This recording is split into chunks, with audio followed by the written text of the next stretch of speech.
Hi, I'm Lisa Saunders, author of Ride a Horse, Not an Elevator, and I am reading an excerpt.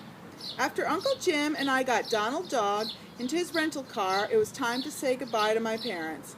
My dad's eyes watered when he hugged me and said, "I'll miss you, my little baby." My mother smiled comfortingly and said, "Have a good time, my pumpkin." But then she looked concerned and said, "Oh, Lisa, I forgot to have you use the restroom. I'll take you there now."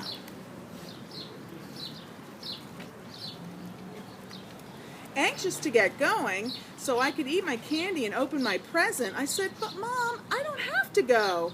Sticking up for me, Uncle Jim said, "And she doesn't have to visit the restroom if she doesn't need to." My mother sighed and then smiled as if she knew something Uncle Jim didn't.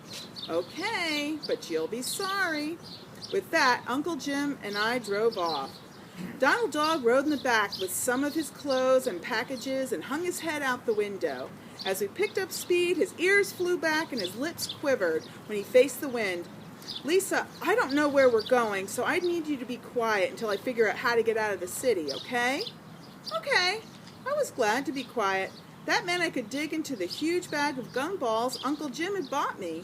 I chewed one gumball until the sugar coating was gone. I wanted to spit it out and chew on a fresh one. "May I eat another gumball?" "Go ahead, but please, I really need you to be quiet so I can concentrate." "But Uncle Jim, what do I do with my old gumball?"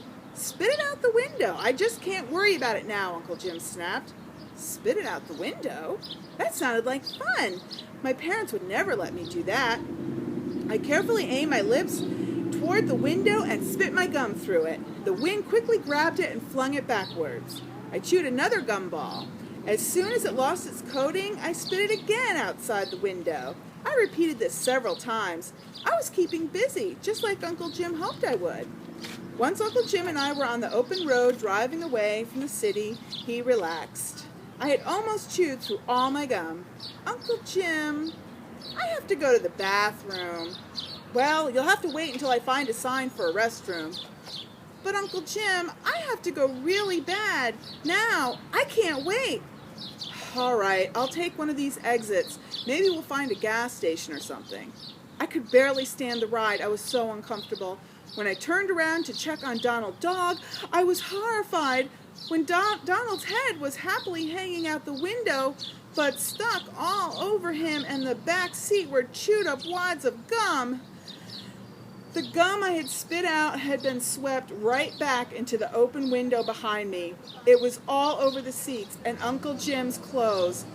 Donald Dog had been stepping on it and grinding it in. What was Uncle Jim going to say about that? And here's a picture of the little Lisa with her bubble gum. And thank you for listening to an excerpt of Ride a Horse, Not an Elevator by Lisa Saunders. That's me.